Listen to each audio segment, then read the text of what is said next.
We're going to be talking about the data analysis for D&K as well as Bethesda retail outlet. On the analysis team were Cameron Hackney, Johnny Petit, and Amy Price. First, we're going to talk about the possible shipping scenarios from D&K to the retail outlets. We analyzed 3 scenarios where they shipped exact demand, over demand, and under demand. There were various constraints used in these 3 scenarios, such as the number shipped to each port for the 3 scenarios, to make sure that whole items or whole bicycles were shipped. We also were constrained with the overshipment allowance and an undershipment allowance because the retail outlets now demand that overshipments only go over by 9% and undershipments only go 75% of demand. We also, in 2 of the scenarios where enough shipping was going to meet demand, we made sure that each location got their demand. So first, on the exact demand scenario, we can see that each of the locations got their full demand that they believed they would sell of each bicycle. The only scenario as far as Bethesda or impact is the overall cost went to San Francisco, which is a little bit higher cost for shipping to Bethesda, but that was the lower cost for shipping to all of the locations. Here again, just highlighting those numbers that Bethesda had a demand of 1,069 and they were shipped 1,069. Demand scenario where we see that we had 8,010 demand, but 8,400 were shipped. There were 3 locations that actually got more or did not get more than their demand, and that's because their shipping costs were higher than the other locations. The other locations did indeed get higher shipments than they have demand for. And of course this requires a $10 warehouse fee to hold these bikes, but in our Bethesda location it only got equal to its demand, so we did not have that additional cost associated with that. Now in the under demand scenario, we ended up with all of the locations getting lower than their demand. There were no locations. Dallas was the location to get a few bit more than the 75%, and this is because of their shipping being at a lower. So this just gives you a picture of the shipment scenarios, and again Bethesda was good on exact. They were not impacted by the overshipments, and all of the locations were impacted by the undershipments. Okay, so now let's take a look at the projected income statement of D&K's Bethesda's store location. We want to see how the 3 different scenarios will impact the store profitability. This first scenario is the baseline scenario. As you can see, the number of bicycles shipped is equal to Bethesda's demand, and this will result in a net income of roughly $115,000.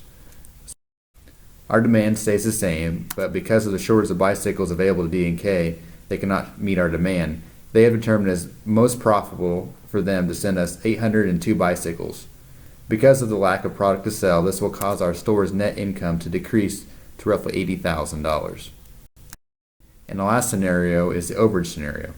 D&K has more bicycles to distribute than the store's demand. But for Bethesda, we did not receive any bicycles over our desired demand due to the high shipping cost to our store.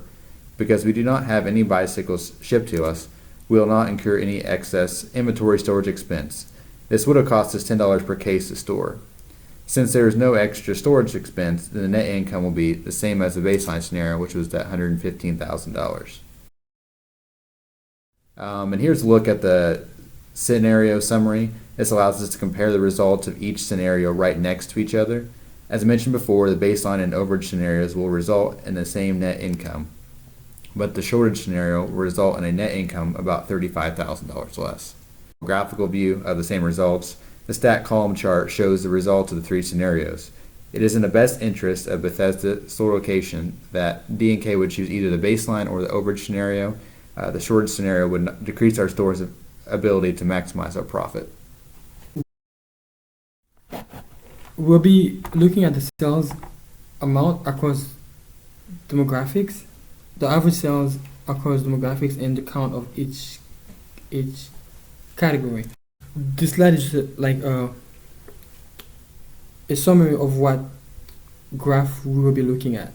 The first graph is really showing the sale amount and the number of children.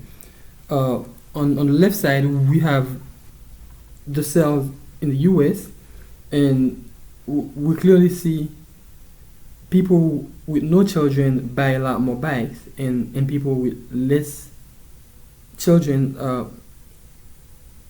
buy a lot less bikes. But to better see that, we have to look at we could see that on average they're basically spending the same. It's just that less people. We do have less people that have 5 children. That's why the amount is case is that our marketing department looking at the sale amount can give and the number of more children at home to buy more bikes. It's not much different from by giving them more discounts, except that like in the previous one we had people with 3 kids who were spending more on average. Now people with 2 kids spend more on average. Now we have the sale amount versus marital status, and we can see it's pretty equitable. There's not much we can do here. Like we can just keep doing what we've been doing.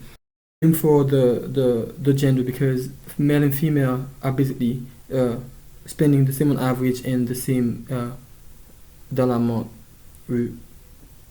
Education is we can see that people with a bachelor's looking at more closely because we have a lot more of them. But on average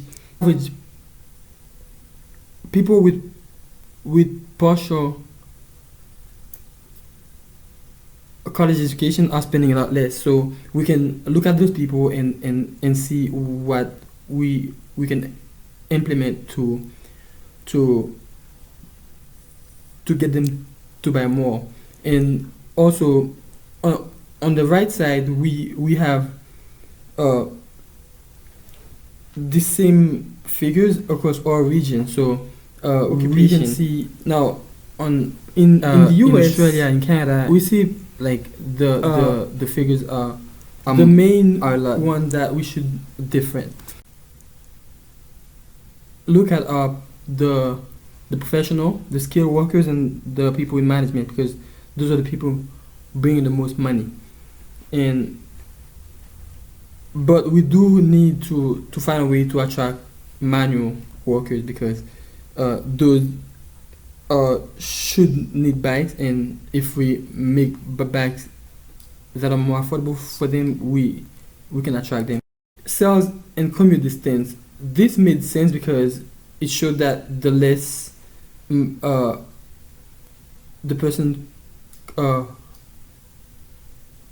commutes, the more bikes they buy. Now, here the opportunity that I saw is that we might need to manufacture bikes that for people that commute longer distance, and we should have a target like Australia. Then we would attract people with all type of commute habit. With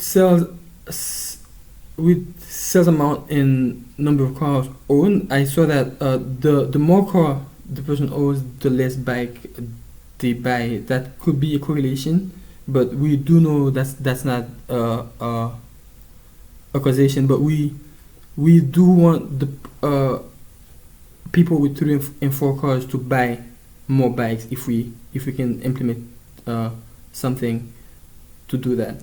We see that people that make more than $90,000 tend to buy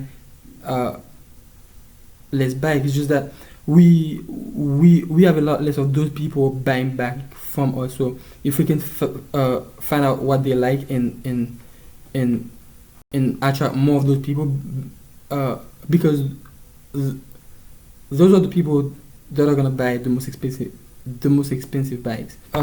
Finding is that we saw that gender and marital status seem to not have much effect, but find ways to improve ourselves in every other